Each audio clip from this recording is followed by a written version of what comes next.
Okay, so we've got a 3-light setup now. Two large soft boxes on a backdrop. I've already taken a light meter reading, which gives me an exposure value of F9.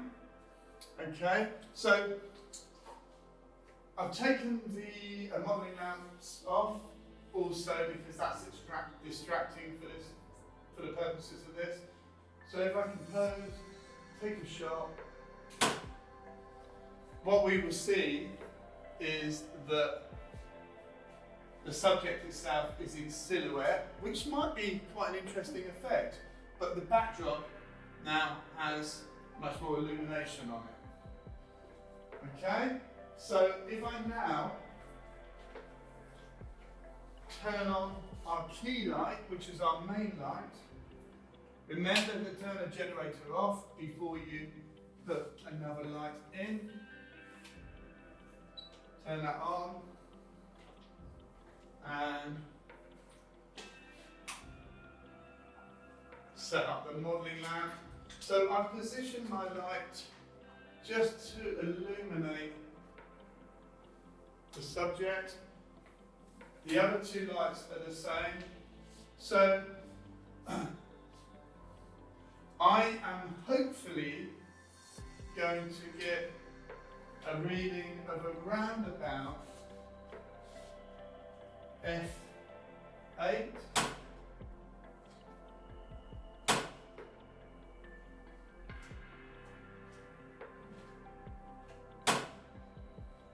Which it is from that light only, okay?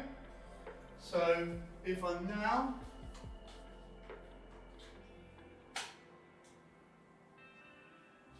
just compose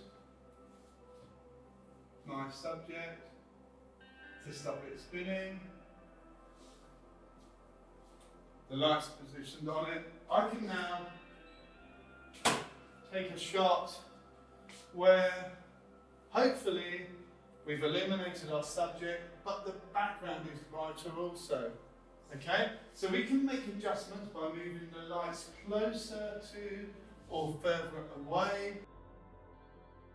Okay, so if we want to now kind of change the brightness of the light in the background, we can move our lights closer to the background.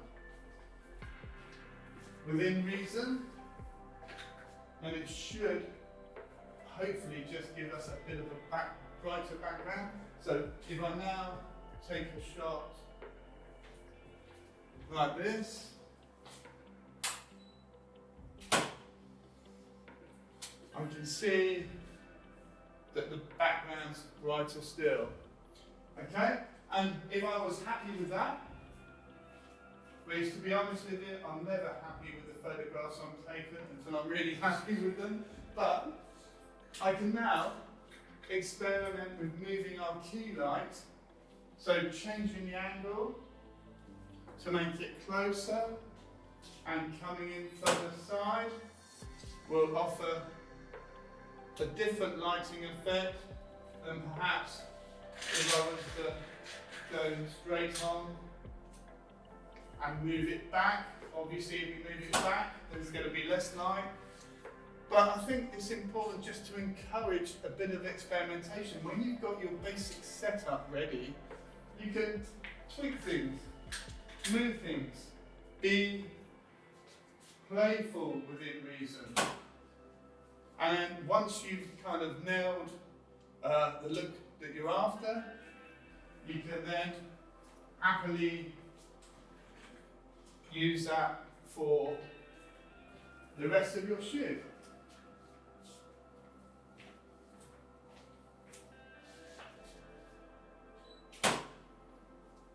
And voila!